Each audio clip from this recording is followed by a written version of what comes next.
Pro1, kanal informasi dan inspirasi.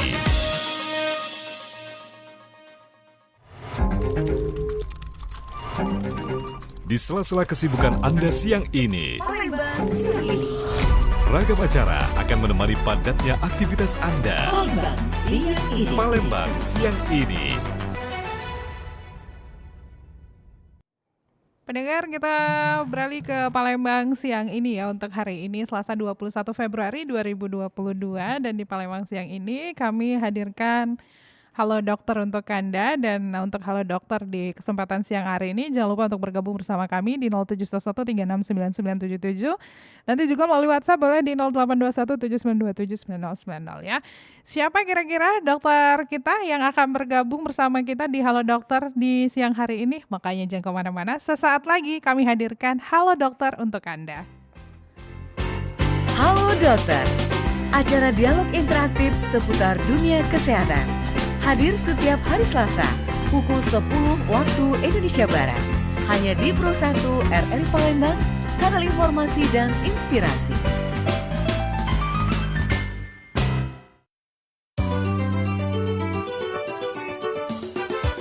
Kita ikuti Halo Dokter, dialog interaktif seputar dunia kesehatan.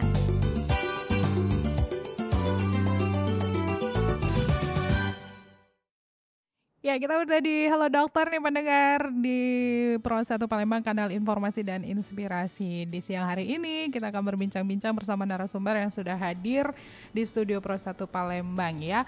Kalau misalnya segmennya Halo Dokter berarti narasumbernya juga dokter ya. Nggak mungkin nggak bukan dokter gitu kan ya saya hadirkan.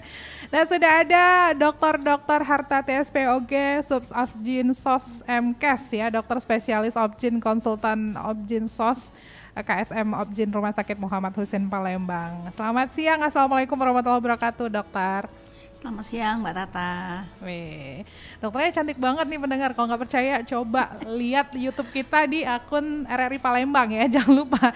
Nah bagi Anda juga nanti bisa langsung bergabung di 0711369977, bisa juga melalui WhatsApp di 082179279090, bisa juga komen di Instagram kita karena sosial media juga udah tayang gitu kan ya. Bisa komen di akun YouTube juga. Nah pembahasan kita di siang hari ini mengenai nyeri haid, apakah ini pertanda normal atau jangan-jangan ini endometriosis ya. Jadi untuk biasanya ini menimpa cewek-cewek ya dokter ya. Betul. Jadi cewek-cewek yang punya masalah sekitar Nyeri datang haid, bulannya ya ya. dokter ya, nyeri haidnya silakan saja nanti bergabung bersama kita di sini di 0711369977, bisa juga melalui WhatsApp di 082179279090. Nah, Dokter Hartati berbicara seputar nyeri haid, ini normal apa enggak normal, apa jangan-jangan endometriosis, sebenarnya nyeri haid yang normal itu yang seperti apa? Baru nanti kita ke ini termasuk nyeri endometriosis gitu ya dokter, silakan. Oke, terima kasih Mbak Tata. Ya.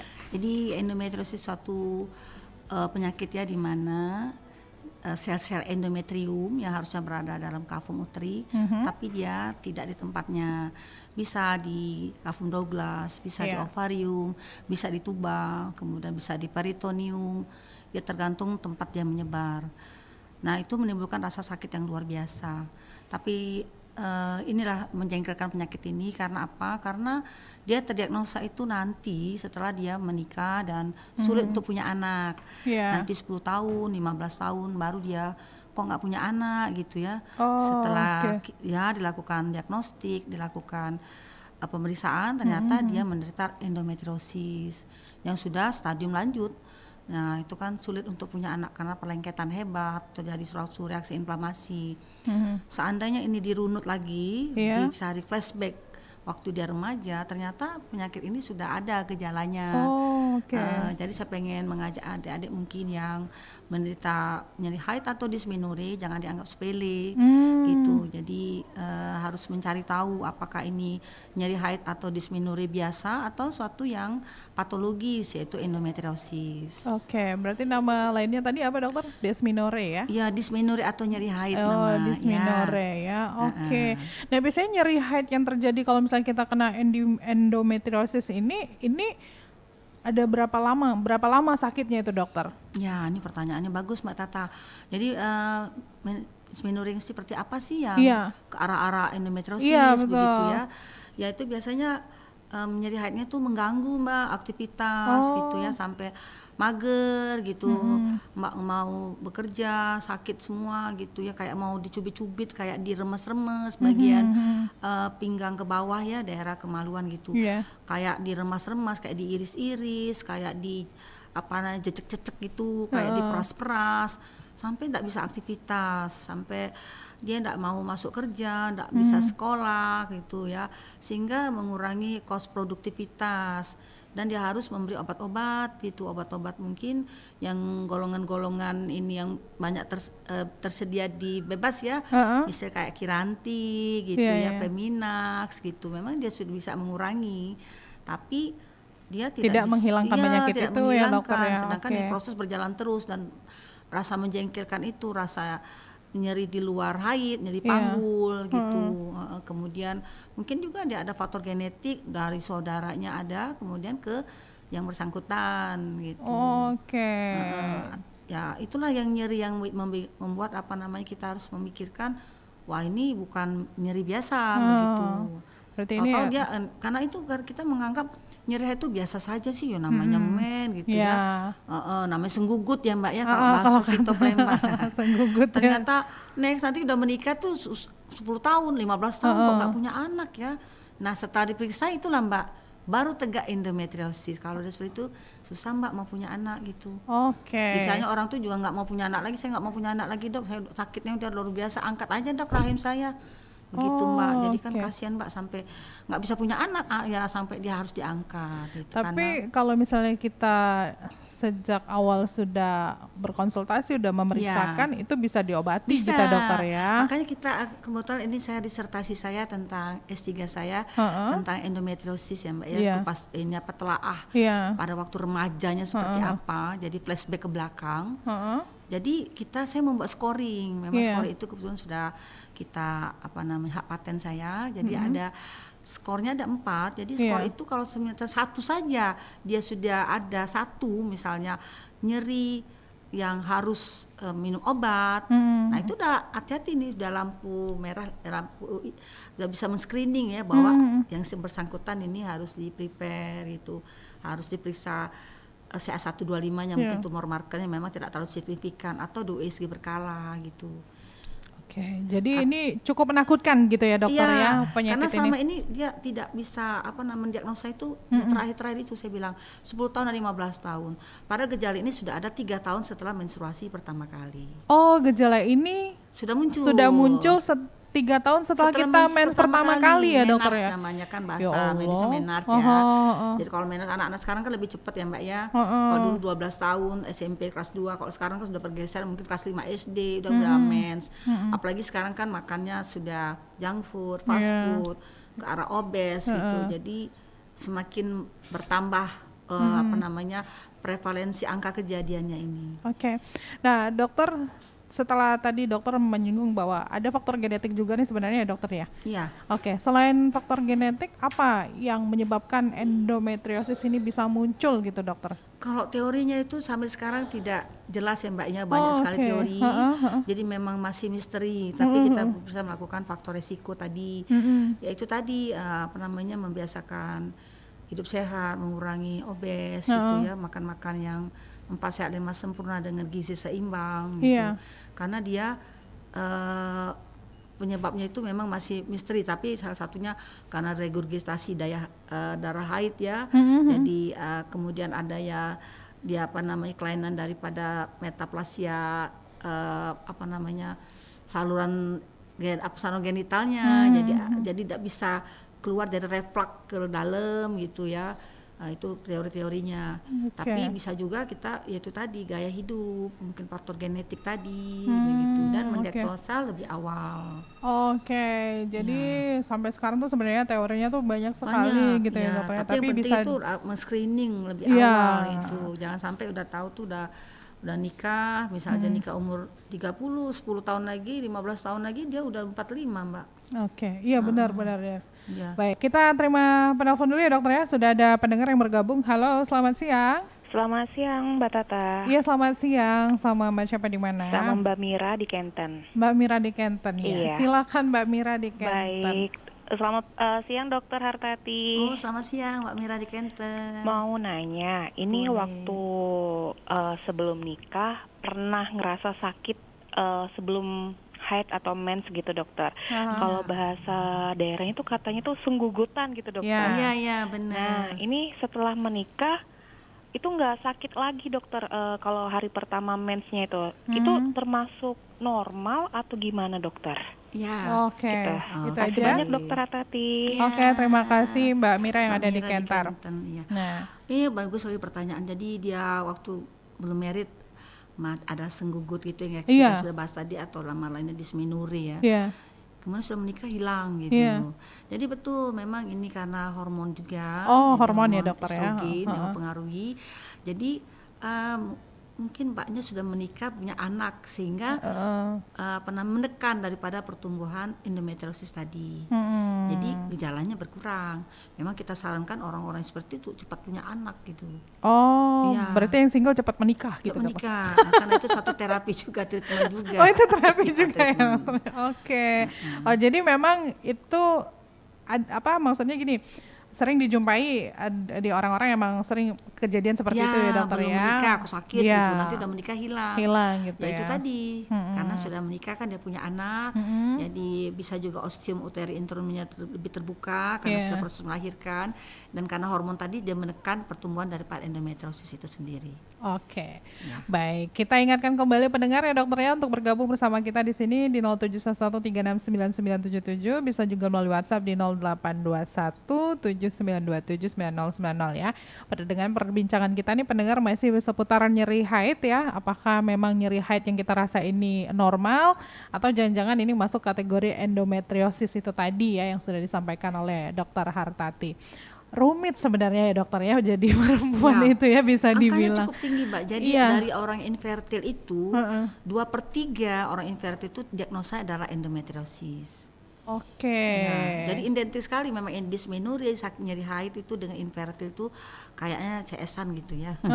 Jadi 2/3 Nggak dari bisa dipisahkan Iya, gitu dokter jadi ya. kalau orang infertil, dysmenorrhea, udah pasti 2/3-nya adalah endometriosis. Oh, oke. Tapi yang sepertiga banyak ya Mbak ya, penyebab lain ya. Berarti dia itu sakitnya itu sama seperti kita sakit pada umumnya gitu ya dokternya sebenarnya ya. Beda kalau ya saya bilang tadi dia mengganggu aktivitas gitu, jadi mager, kemudian tidak masuk kerja gitu, tidak masuk kuliah gitu ya. Itu kan sudah mengganggu kan. Betul. Kemudian dia harus mengkonsumsi obat-obatan. Nah, itu kan suatu kos yang dia bayar ya untuk ininya endometriosisnya tadi. Tapi kausa penyebabnya dia tidak tahu gitu. Sesaat saja, tapi prosesnya tetap begitu. Jadi memang diharuskan untuk berkonsultasi. Kalau yang ini mungkin diperlukan obat-obatan untuk menekan endometriosis tadi supaya next kalau dia nanti menikah, nah dia cepat untuk punya momongan gitu. Karena itu tadi hal ini menjengkelkan, dan nanti dia menikah tidak punya anak, itu yang bikin ini. Sampai kadang-kadang mereka itu karena sakitnya luar biasa, dia nggak mau lagi punya anak, dia setuju saja untuk diangkat rahimnya. Itu terakhir ya, terapi terakhir yang sudah dia nggak mau lagi karena sakitnya itu luar biasa Mbak. Oke. Nah, mungkin setelah mendengarkan apa yang disampaikan dokter lewat siaran ini kan jadi mungkin bertanya-tanya juga nih bagi pendengar yang oke, dokter saya mau hidup sehat gitu ya. Bisa nggak langsung datang kucuk-kucuk ke ahlinya, maksudnya dalam hal ini dokter SPOG gitu ya, langsung bilang, dokter saya mau cek nih saya ada endometriosis ini apa enggak gitu dokter. Untuk tahu endometriosis atau tidak itu kan goals namanya diagnosa, itu harus kita buka di laparoskopi pakai alatnya, dia teropong pakai kamera, atau laparotomi open dibuka. Itu memang diagnosa pasti. Tapi kan nggak mungkin kita mau buka perut orang tanpa diagnosa yang jelas gitu ya, kecuali sudah ada massa ya, sudah ada kista Iya. ya begitu, atau dia memang treatment untuk infertilnya. Nah, tapi dari kita membuat suatu kuesioner, yang saya bilang saya membuat kuesioner ada 4 pertanyaan, kalau satu itu sudah dijawab itu sudah Membuka yang lainnya gitu ya dokter ya. Ini untuk yang populasi 2/3 tadi gitu. Berarti kalau misalnya kita ya jauh-jauh ya dokternya, maksudnya ada pasien yang punya kista gitu ya dokternya, itu juga akan merembet-rembet ke penyakit itu gitu ya dokter? Iya, nanti dia lama-lama menjadi kista endometriosis, menjadi Oke. kista. Jadi Tapi dia tuh ketika kistanya sudah istilahnya tidak tuh ada lagi dokter, istilahnya sembuh ya? gini Mbak, dia tuh mens, tapi mensnya tidak hanya di kafum uterinya, di rongga rahim bukan, tapi mens itu ikut-ikut juga lama-lama membentuk suatu kista nanti. Endometriosis itu banyak Mbak, bisa di mata, dia bisa bisa di umbilikus, di mana dia menebar lah gitu. Bisa Mbak, ada kasusnya di paru-paru gitu. Nanti kalau men dia ikut berdarah Mbak. Paru-paru itu dokter? Iya, darah. Nanti ada pasien saya tuh ya di payudara Mbak. Jadi kalau dia men berdarah gitu, karena dia bukan di situ tempatnya, jadi suatu tempat yang abnormal dari endometrium. Harusnya itu kan di rongga rahim Mbak. Nah, tapi dia tidak di situ. Macam-macam tempatnya tadi saya bilang. Bisa di cavum Douglas, bisa di ovarium, bisa di tuba, bisa di omentum, bisa di mata, bisa di udel ya, itu puser ya, bisa di payudara. Ada berapa kasus, mungkin tidak terlalu banyak tapi ada Mbak. Nah, kalau endometriosis ini biasanya sering terjadi itu, bisa terjadi juga nggak setelah menimpa, maksudnya perempuan-perempuan yang sudah menopause gitu dokter? Oke, itu bagus sekali pertanyaannya. Karena Terima dia kasih adalah dokter, bagus terus ya pertanyaan karena itu adalah estrogen dependen. Karena harus tergantung dengan estrogen.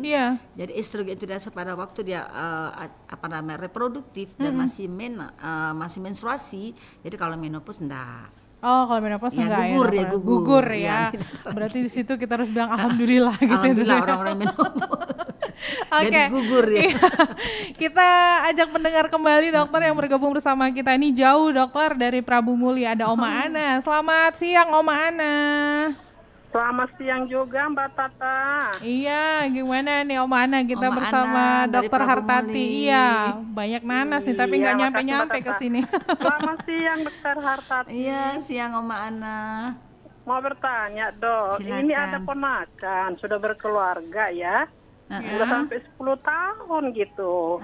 Dia itu mensnya itu ya rutin tiap bulan dan tidak ada keluhan gitu. Tapi kok masih belum punya anak gitu ya, mereka sudah periksa, istri dan suami sudah periksa, katanya bagus ya hasilnya ya.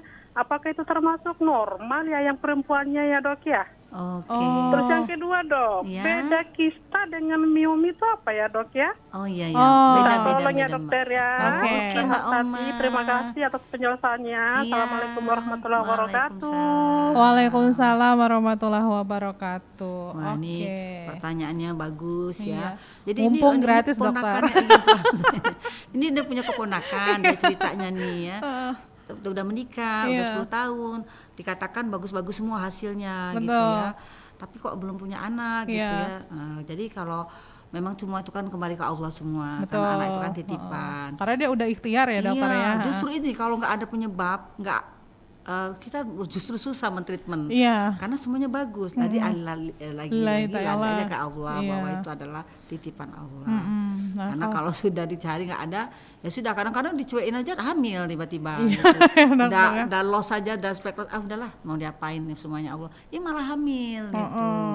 Jadi kalau Oma Ana kalau memang bagus semua ya kita serahkan semua kepada Allah. Iya, semua tapi pengaruh juga, pengaruh juga nggak sih dokter? Memang sih kalau dicek kan segala macam bagus gitu ya dokternya. Kadang kan orang yang stres tuh nggak sadar kalau dia stres gitu ya betul. Ya, semakin ditanya semakin stres. Dokter, itu bisa mempengaruhi juga nggak sih dokter? Iya, harusnya memang kita harus manage dari ini kita. Cuek aja sih semuanya Tuhan. Anggap aja itu ya belum rezeki, doakan. Kalau orang tanya ya doakan. Karena semakin ditanya semakin membuat kita semakin kayak terpuruk gitu.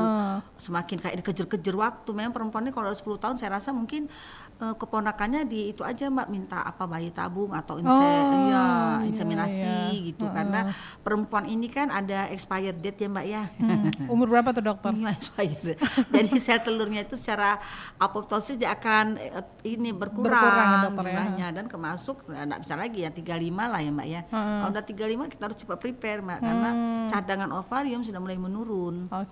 Harus dipikirkan, jangan terlalu berlama-lama karena ovarium itu dokter, ya. ada expire-nya gitu. Baik ya. Nah, kemudian dua pertanyaan satu lagi Mbak. Jadi beda tanya kista nih, sama miom ya dokter. Beda sekali. Jadi kalau kista itu adalah dari ovariumnya indung telur yang membesar. Yang membesar itu bisa kista endometriosis tadi, atau kista fungsional, atau kista memang dari cairan kista atau cairan kistik. Kemudian kalau miom itu dari uterusnya, dari rahimnya itu sendiri. Ya, jadi sel-selnya itu membesar ya, masih kategori jinak, tapi uterusnya itu sudah tumor semua gitu. Tumornya itu benjolan ya Mbak, bisa ganas juga jadi leiomyosarkom gitu. Oke, jadi sudah tahu ya Mbak Ana perbedaannya tuh apa gitu kan ya. Ini jadinya kita lebih semangat lagi untuk aware ya terhadap kesehatan diri kita, terutama reproduksi kita ya dokter ya. Jangan sampai nanti di atas saja glowing ternyata kan istilahnya gitu ya dokter ya. Harus glowing atas bawah ya Mbak. Benar dokter. Ya maksudnya kan bagian dalamnya gitu kan ya. Baik, ya udah kalau gitu kita break dulu dokter ya. Sesuai dengan requestnya dokter tadi, dokter pengen banget dengerin lagunya Unmesh dengan Hanya Rindu pendengar ya. Jangan kemana-mana, kita masih di Halo Dokter untuk edisi hari Selasa 21 Februari 2023. Masih bersama Dr. Harta TSPOG pendengar, tetaplah bersama kami di Pro 1 Palembang, kanal informasi dan inspirasi.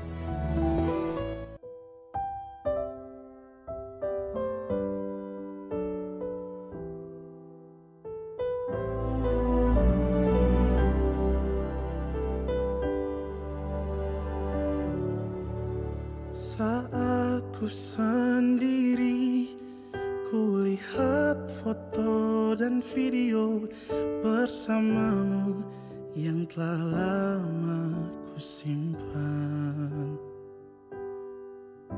Hancur hati ini melihat semua gambar diri yang tak bisa ku ulang kembali.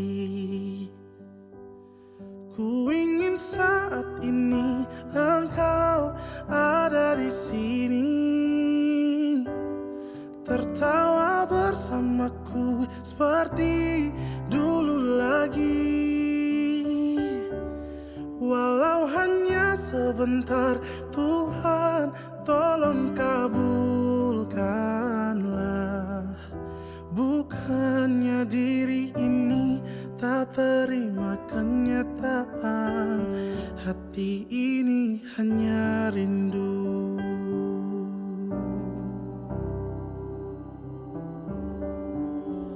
Segala cara telah ku coba agar aku bisa tanpa dirimu.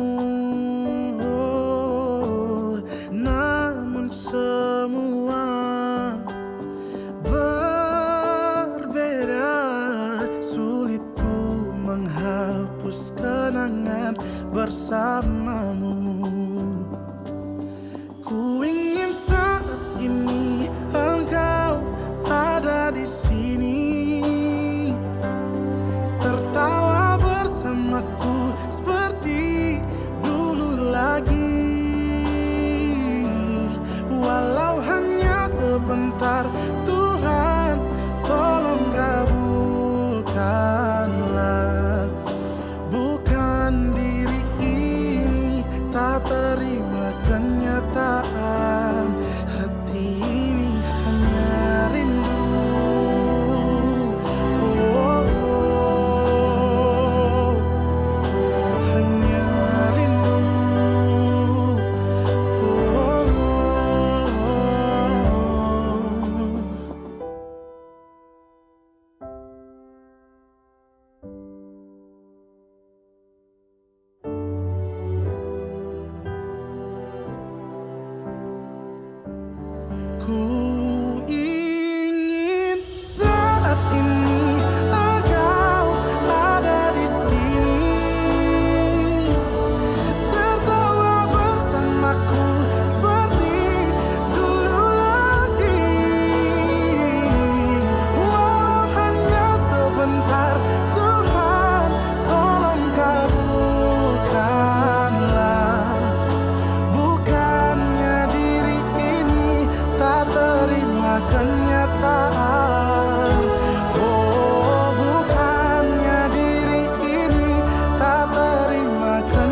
ibu.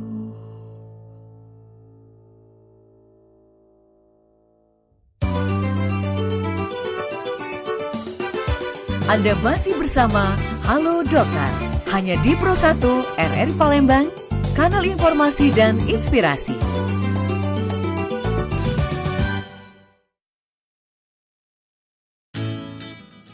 Kita masih di Halo Dokter pendengar dan masih bersama Dr. Hartati SPOG, Subs Obgyn SOS ya MKes, dokter spesialis Obgyn, konsultan Obgyn SOS, KSM Obgyn Rumah Sakit Muhammad Hussein Palembang ya. Dan Anda masih bisa bergabung bersama kami di line telepon 0711399977, bisa juga melalui WhatsApp di 082179279090 ya. Kita balik lagi dengan pembahasan kita nih mengenai nyeri haid ya. Apakah ini normal atau ini jangan-jangan endometriosis pendengar ya. Silakan saja jika ingin bertanya langsung, silakan di 0711369977 ya, 082179279090 ya. Saya langsung bacakan pertanyaan ya dokter ya yang udah masuk di line WhatsApp nih dokter ya. Dari Mbak Apri, minta tolong tanyain sama dokternya nih Mbak ya, normal apa enggak kalau misalkan kita ini haid tapi darahnya ini sedikit sekali, padahal itu baru hari kedua. Nah, tapi siklusnya masih tetap 1 minggu gitu dokter. Oke. Terima kasih Mbak Apri. Jadi pertanyaannya kalau hari kedua itu mensnya dikit padahal baru hari kedua dan normal ya 7 hari. Sebenarnya itu masih normal, 1-2 hari itu masih sedikit. Biasanya akan banyak 3 hari ke-3 sampai hari ke-5. Nanti 6 ke-7 sudah mulai sedikit dan bersih. Masih normal. Oh, masih normal ya dokter ya. Ya. Okay. Nanti banyaknya biasanya hari ke-3, 4 ke-5. Oh gitu. Tapi kalau misalnya dari hari pertama sampai 7 itu sedikit terus itu dokter? Sedikit itu, nah mungkin kita harus menyamakan persepsi ya. Sedikit itu seperti apa? Akal dari pagi sampai itu nggak ganti-ganti pembalut, atau dia ganti pembalut 3 sampai 4 kali ganti pembalut. Berarti kalau dia 3-4 kali ganti pembalut mah itu normal. Tapi kalau dari pagi sampai ke malam cuma 1 pembalutnya berarti memang sedikit jumlahnya. Jadi itu ada namanya hipomenuri, jumlah darah haidnya sedikit, atau hipermenuri, memang jumlah darah haidnya banyak. Jadi kita harus cari tahu juga kalau memang banyak sekali sampai dia anemia ya Mbak ya, sampai dia pucat dia sampai terlemes-lemes gitu ya. Nanti itu ada penyakit namanya pendarahan uterus abnormal. Jadi kita cari penyebab kausanya, ada mio gitu, jangan-jangan hiperplasi, jangan-jangan ada polip gitu. Jadi kita cari kelainan organiknya apa. Kalau tidak mungkin dia fungsional saja karena hormon. Jadi kita nanti pengobatannya dengan terapi hormon. Tapi kalau dia ada kelainan organik, jadi kita treatment dengan kelainan apa yang kita temukan gitu. Jadi kalau dia happy banyak banget, ya harus dicari. Jangan kalau misalnya dia ganti pembalut itu sampai 5 basah terus itu sampai penuh ya itunya pembalutnya, ya itu harus kita cari tahu. Nanti sampai anemi, sampai HB-nya 5, 4 gitu. Itu banyak Mbak kasus-kasus anak-anak remaja yang baru pertama dapat haid ya, mungkin 2-3 tahun tapi mennya banyak sekali sampai dia tidak bisa aktivitas. Jadi harus cepat mungkin dia harus transfusi darah ya. Sampai segitunya ya dokter ya? Segitunya Mbak, iya. Kalau dia darahnya banyak sekali sampai lemes mah sampai HB 4, 3. Itu bahaya, nanti gangguan ginjal juga, nanti cuci darah. Bisa lari ke situ juga ya dokter ya? Lemes, nggak bisa aktivitas, kurang konsen, jadi pendidikan juga jadi terhambat gitu. Harus cari tahu gitu. Aktivitas yang lain terhambat karena gitu itu dokter ya? harus treatment kita.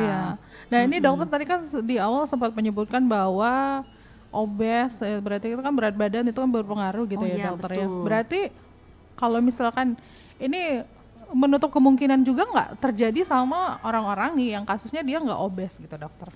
Bisa. Oh bisa ya. Jadi itu obes itu mungkin salah satu faktor resiko. Tapi tidak semua harus obes gitu. Oh gitu. Bisa juga berarti. Bisa juga. Jadi jangan sampai slim gitu. Slim. Orang slim kena juga kena gitu, juga karena berarti. itu pengaruh hormon tadi. Ya udah, kita ke pendengar lagi nih dokter. Sudah ada pendengar yang bergabung. Ada Mbak Apri di ujung telepon. Iya, halo dokter. Halo. Iya, saya dengan Apri di Bukit. Ya, silakan Mbak. Ya, saya mau nanya dok.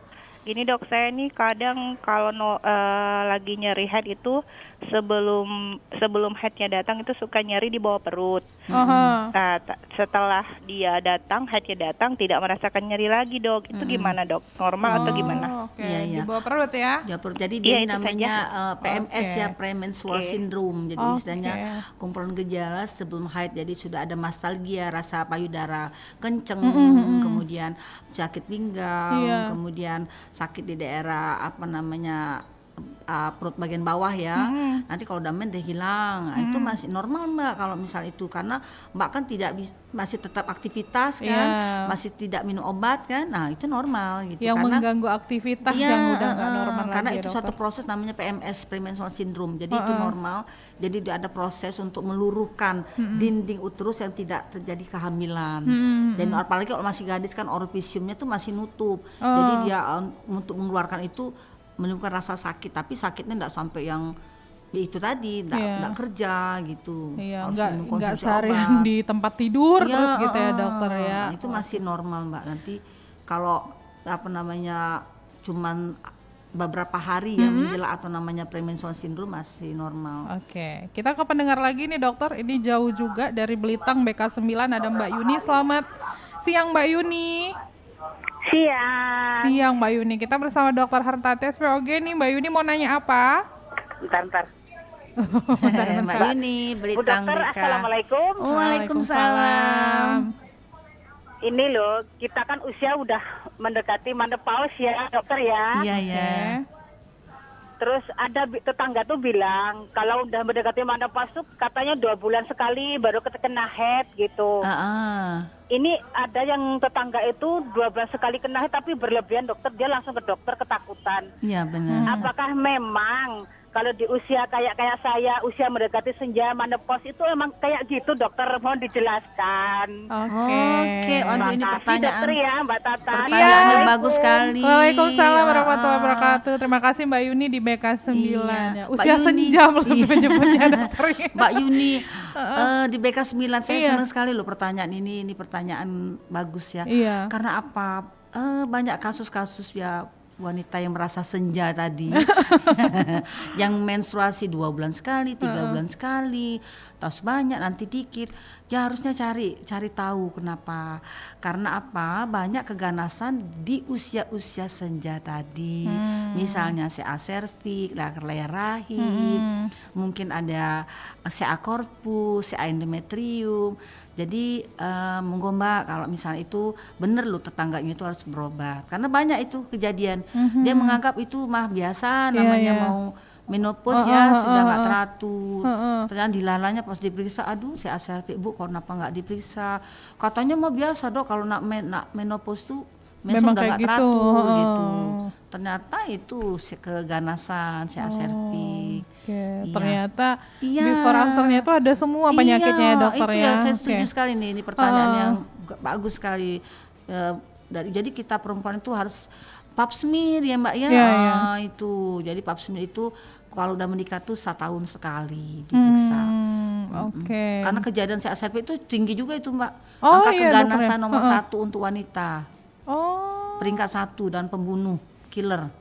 itu banyak kematian. fatal juga ya dokter ya. Fatal, banyak itu tadi, tidak mau pap smear, tidak mau IVA, tahu-tahu udah usia-usia senja tadi, kok mennya gini ya, 2 bulan sekali, 3 bulan, dianggapnya biasalah mau menopause, ternyata CA cervix.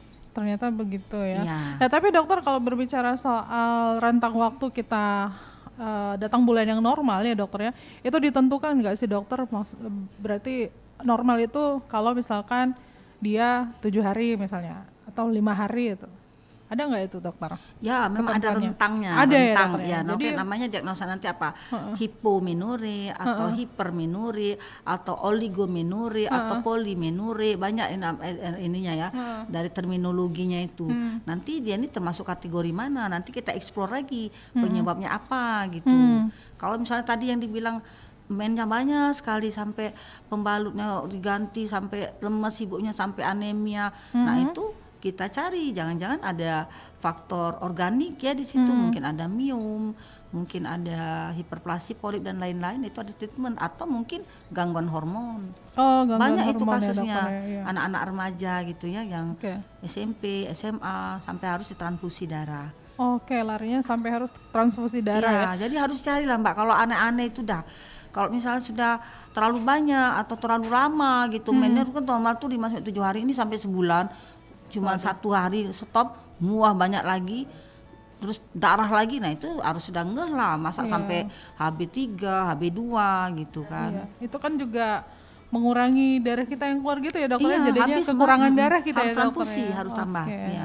Tapi kalau misalnya kita lagi menstruasi gitu ya dokter ya, kita termasuk katakanlah datang bulan kita itu yang deras gitu ya di hari pertama, hari kedua saja, itu kalau menjadikan kita pusing segala macam, itu wajar gitu dokter ya? Tapi mungkin saya bilang 3-4 hari ke-3, hari ke-4, ke-5 banyak, itu normal. Nah setelah itu kalau misalnya hari ke-6-7 itu ya sudah mulai sedikit dan hilang gitu. Tapi kalau udah terus sampai cuma jedahnya 3 hari 4 hari mens lagi, 3 mens lagi, nah itu udah harus perlu ke dokter, harus di treatment. Gitu. Baik. Sudah ada Mbak Yuni lagi ya. Ini banyak penelpon yang kembar-kembar namanya dari tadi ya. Ini di Kancil Putih. Selamat siang Mbak Yuni. Siang. Iya Mbak Yuni di Kancil Putih. Silakan. Ada yang mau ditanyakan sama Dokter Hartati SPOG, Mbak Yuni? Iya, jadi mau nanya nih dok, kapan sih kita tuh sebaiknya laparoskopi gitu, untuk mastiin diagnosis endometriosisnya gitu, mau nanya. Mbak Yuni di Kancil Putih. Mbak Yuni ini ada rasa pengen tahu nih apa saya atau harus jangan-jangan buka perut nih gitu. Iya, atau jangan-jangan dari apa yang kita omongin tadi kayaknya ada di dalam diri kita ya. Langsung bertanya gitu. Iya. Terima kasih Mbak Yuni. Jadi kita sebagai dokter harus mencari memberikan yang terbaik ya, tidak bukan malpraktek ya, tidak merugikan pasien ya. Harus menguntungkan pasien. Jadi kita itu benar-benar mengasesmen itu dari semua lini ya, dari pemeriksaan diagnostiknya, CA125 tumor marker, kemudian USG-nya, dari anamnesanya, dari pemeriksaan fisik, kemudian kita mengasesmen, ternyata ada ini diagnosanya adalah endometriosis dan harus treatment, harus dilakukan laparoskopi. Nanti laparoskopi itu mengangkat kistanya, kemudian mengurangi dari lesi-lesi tadi. Jadi kalau kapan kita lakukan timingnya ya untuk dilakukan laparoskopi itu tadi Mbak. Kalau dia memang ingin punya anak ya, atau kesakitan yang luar biasa, kemudian memang ada kista di USG-nya kita tadi, memang terlihat ada kista, ini memang harus treatment.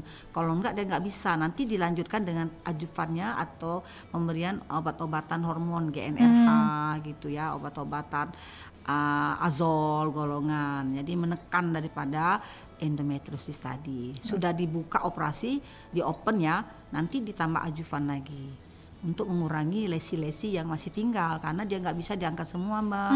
Dia lengket Mbak, berdarah, mudah berdarah, lengket gitu. Berarti dibersihkannya dengan obat itu nanti ditambah lagi booster lagi obat-obatan hormonal. Berarti tapi dengan dokter bicara obat-obatnya apa, bukan berarti itu bisa dibeli sembarang ya pendengar ya. Karena itu obatnya obat keras ya Mbak, termasuk kayak kemo juga. Tapi kalau yang terakhir sampai diangkat rahim itu Mbak, jadi ada yang tidak mau lagi untuk diobati karena sakitnya luar biasa dan sudah ke rahim-rahimnya, namanya adenomyosis, diagnosanya ya kita angkat itu. Itu ya dokter ya. Nah, makanya jangan sampai nanti keburu diangkat ya dokter ya, harus deteksi dini lah bisa dibilang ya dokter ya, di screening ya.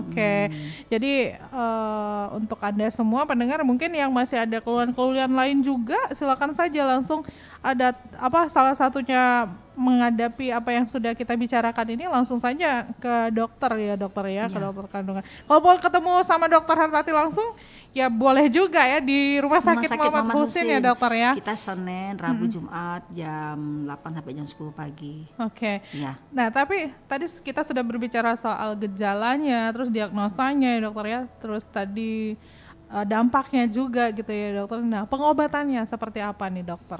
Ya pengobatannya sebenarnya kita mulai dari awal dulu, yaitu pemberian obat-obatan, bisa makan asam mefenamat, ya obat-obat ibuprofen, kena steroid, NSAID non steroid antiinflamasi gitu ya, dengan ibuprofen, kataflam gitu. Kemudian kalau nggak bisa naik lagi ke obat-obat hormon, yaitu misalnya kontrasepsi ya, pil kontrasepsi ya. Jadi pil kontrasepsi itu bukan untuk tidak punya anak saja, tapi untuk pengobatan ini. Berarti tergantung keparahan penyakitnya ya dokter ya. Pakai progesteron ya. Kemudian kalau nggak bisa ya kita maju lagi ke itu tadi, golongan KNRH, azol gitu ya. Kalau nggak bisa lagi ya angkat rahimnya. Angkat rahim gitu ya dokter ya. Nah kalau kita treatment gitu ya dokter ya. Ini mewakili semua yang mendengarkan ini mungkin ya. Tapi biasanya setiap dialog Halo Dokter pasti ada yang bertanya soal pengobatan atau treatment. Ini BPJS nggak sih dokter? Oh iya gitu? BPJS, BPJS bener, ya. masuk Mbak. Nanti diagnosa jangan ingin punya anak, nggak masuk. Karena kalau ingin punya anak dan kosmetik nggak bisa. Ya, Kita treatment adalah endometriosis, diagnosanya nyeri haid. Jadi memang itu diagnosa dari penyakit, bukan karena ingin punya anak. Itu nggak masuk ya. Berarti nggak ada ininya, nggak ada apa nama kodetingnya nggak ada. Jadi ini pendengar ya. Masuk BPJS, jadi sampai jangan operasi pun masuk, laparoskopi, laparotomi masuk. Masuk juga ya dokter semua. ya. Jadi walaupun nanti itu kan identik nggak punya anak, infertil, saking nyeri haid, dysmenorrhea itu kayak gandengan, CS-an ya. Tapi di awalnya kita dasarnya nyeri haid gitu ya dokter ya. Oke, baiklah. Oke, kami ingatkan kembali di 0711369977, 082179279090 untuk Anda yang ingin bertanya kembali pendengar ya mengenai nyeri haid ini ya. Jadi bagi Anda yang mungkin masih ngerasa ada keluhan-keluhan gitu kan ya, itu bisa langsung bertanya ya. Mumpung dokter Hartatinya masih ada di sini. Iya, jadi tinggal beberapa menit lagi. Jadi sepertinya kita jangan mengabaikan nyeri haid itu ya. Jadi nyeri haid itu dianggap, memang ini masyarakat tuh menganggap senggugut itu mah biasa. Namanya juga haid mah sakit gitu. Terus percaya nanti diminumin ini, minumin itu, hilang ya udah beres gitu ya dokter minum ya. kunyit asem gitu ya, karena tapi ya kita harus tahu yang nyeri haid yang mana itu. Kalau sampai dia nggak bisa aktivitas, sampai dia harus nggak bolos gitu, sampai dia ketakutan, ada gangguan kejiwaan, ansietas, cemas di sini, itu udah hati-hati, udah harus jadi perhatian gitu. Jadi harus ya benar apa yang dibilang dokter tadi. Jadi jangan anggap sepele gitu ya dokter. Karena nanti biasanya ini 10 tahun nanti dia udah nikah tuh baru dia mau periksa gitu. Tapi ternyata udah ada stadium 4, udah pelengketan hebat. Ya tuh udah enggak bisa lagi. Biasanya kita harus angkat rahim gitu. Nah, kalau angkat rahim ya nggak punya anak jadinya. Iya, jadi mumpung masih belum dirangkat rahimnya gitu ya dokter. Iya, jadi ada step-stepnya dari awal tuh treatmentnya lebih enak gitu. Iya. Tapi kalau misalnya tadi kan pertolongan mungkin di awal-awal bisa kita minum asam mefenamat gitu ya dokter ya. Nah ternyata setelah biasanya nih setiap kita nyeri haid kita tuh minumnya asam mefenamat. Oke, aman gitu ya dokter ya. Tapi ternyata untuk di bulan-bulan lainnya asam mefenamat itu nggak mempan lagi. Nah itu hati-hati, itu sudah tanda kutip nih, sudah harus perhatian karena dia sudah bukannya sakit biasa gitu. Berarti ini sudah harus jadi jadi perhatian untuk lakukan screening. Jangan-jangan ini bukan, karena kalau dia biasa aja asam pun udah cukup gitu. Tapi kalau enggak dia harus naik lagi yang itu tadi NSAID tadi, hormonal, pil kontrasepsi ya. Kemudian yang KNRH, azol dan lain-lain, dan terakhir adalah diangkat rahim. Nah berarti itu kalau misalkan ini terjadi pada Anda pendengar, ya udah memang udah jalan paling bener tuh harus screening langsung kita dokter ya. Dari apa yang kita bincangkan tadi terjadi salah satunya berarti mengharuskan kita untuk screening gitu ya dokter ya. Baiklah, sebelum kita akhiri perbincangan kita dengarkan lagu lagi dulu aja ya dokter ya. Sambil menunggu yang lainnya juga untuk bergabung kembali pendengar, silakan di 0711369977, bisa juga masih di WhatsApp kita 082179279090. Masih di Halo Dokter, masih bersama Dr. Hartati SPOG, Subs Obgyn SOS MKes, dokter spesialis Obgyn, konsultan Obgyn SOS KSM Obgyn Rumah Sakit Muhammad Husin Palembang.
Tunjukkanlah kepadaku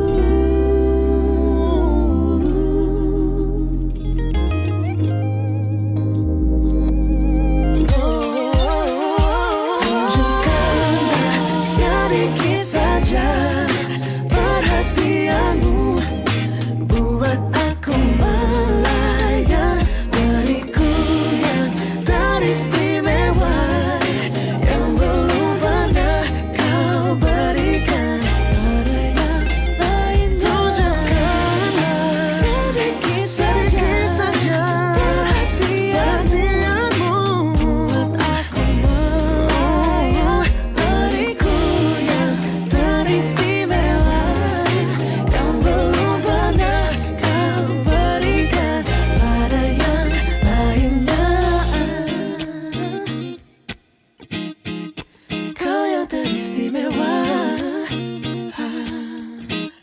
Mau beli racun rumput untuk semprot rumput di sawah sebelum dibajak? Beli aja Roundup Biosorb. Kualitasnya handal dan terpercaya. Tidak perlu semprot ulang kalau terjadi hujan 1 jam setelah semprot. Urusan biaya, Roundup Biosorb pasti paling murah karena 1 liter dipakai untuk 10 tangki. Tanaman padi sering diserang banyak pengganggu seperti virus tungro, penggerek batang, penggulung daun, dan hama lainnya. Itu karena pengganggu bertahan hidup dalam akar, batang, dan daun dari singgang padi. Kalau dimatikan, maka tidak tersedia tempat hidup sehingga pengganggu mati dan padi lebih aman dari pengganggu. Makanya, semprot Roundup Biosorb. Caranya dalam 1 tangki 15 liter, masukkan 100 ml Roundup Biosorb dan 30 ml Lindomin. Aduk dan semprotkan pada singgang padi dan gulma lainnya. Jika hanya 1 kali bajak sawah, maka semprotkan 2 minggu sebelum bajak. Jika butuh 2 kali bajak sawah, maka semprotkan 1 minggu sebelum bajak pertama. Tunggu apa lagi? Matikan gulma singgang padi sampai ke akar-akarnya agar tidak menjadi tempat hidup virus dan hama. Semprotkan campuran 100 ml Roundup Biosorb dan 30 ml Lindomin per tangki. Iklan ini dipersembahkan oleh PT New Farm Indonesia.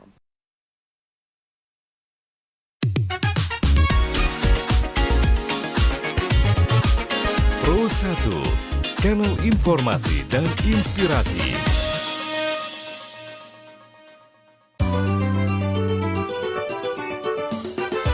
Anda masih bersama Halo Dokter, hanya di Pro 1 RRI Palembang, kanal informasi dan inspirasi. Oke, apa sih di Halo Dokter, dan ini udah di segmen terakhir pendengar ya untuk Halo Dokter hari ini Selasa 21 Februari 2023. Masih bersama Dr. Hartati SPOG, Subs Obgynsos MKes ya, dokter spesialis Obgyn, konsultan Obgynsos KSM Obgyn Rumah Sakit Muhammad Husin Palembang ya. Panjang ya, panjang. Untuk satu tarikan nafas gitu dokter ya bacanya. Oke, tapi sebelum kita akhiri perbincangan kita, selamat dulu ya dokter ya untuk gelar dokternya ya. Terima kasih. Oke, baru dilantik kan dokter? Tadi dapat bisikan. Oke, baiklah kalau begitu. Nah dokter, ini kan kita udah di segmen terakhir tadi, segala macamnya tentang penyakit endometriosis ya, tentang nyeri haid ini sudah kita bahas, dan juga pertanyaan dari penelpon juga sudah kita jawab gitu ya dokter ya. Pertanyaan Tata juga udah dokter jawab juga. Semuanya pokoknya udah dijawab, udah clear. Tapi sebelum kita akhiri perbincangan kita ini, apa yang mau disampaikan kembali nih dokter ya terkait dengan apa yang sudah kita bahas nih dokter kepada pendengar kita? Silakan. Ya, jadi take home message-nya, jadi pesan yang akan saya sampaikan. Jadi kita bagi perempuan-perempuan yang mengalami nyeri haid yang luar biasa, dalam arti kata sampai mengganggu aktivitas ya, tidak bisa sampai bolos, tidak bisa masuk kerja, mager, tiduran aja, kemudian harus mengkonsumsi obat-obatan, baik itu berupa mungkin Kiranti, asam mefanamat, obat-obatan yang antiinflamasi gitu ya, harus kita pikirkan untuk pemeriksaan lanjutan, yaitu pemeriksaan kadar CA125 ya, tumor markernya mungkin terjadi peningkatan dari angkanya normalnya 35, mungkin bulan depan 70, nanti itu naik 120, berarti ini sudah kita pikirkan untuk kemudian obat-obatan tambahan, yaitu golongan-golongan yang kayak NRH, azol gitu ya, atau mungkin di treatment dengan lakukan laparoskopi atau laparotomi begitu. Jadi kita perempuan jangan sampai nanti terlambat untuk di screening, ternyata diagnosanya adalah nanti itu endometriosis dengan stadium lanjut yang sulit punya anak, kesakitan yang luar biasa. Jadi memang penelitian saya, kebetulan disertasi saya S3 saya tentang endometriosis. Jadi setelah ditelaah dari awal, maka saya bilang tadi, ternyata pada usia 3 tahun setelah menars, menstruasi pertama kali, sekarang ini usianya sekitar 10-an. Jadi kalau 3 tahun kemudian berarti 13 tahun ya. Nah itu kalau 13 tahun berarti dia udah ada anak-anak SMA ya, udah masuk lah kelas 1 SMA, yang mungkin gurunya sudah melihat ini, ya kok anak ini nggak masuk ya pas menstruasi, ya bu ini senggugutan nggak masuk bu. Nah itu sudah harus kita ini, mungkin dari gurunya sudah harus memanage, oh ini harus dilakukan, dikonsultasikan, karena kasihan nanti kalau udah ini penyakit menjengkelkan, menstru sakit terus tiap bulan, tapi nggak jelas juga, ternyata pas menikah nggak punya anak, didiagnosa dengan sudah stadium 4. Itu banyak datangnya itu udah stadium 34 itu.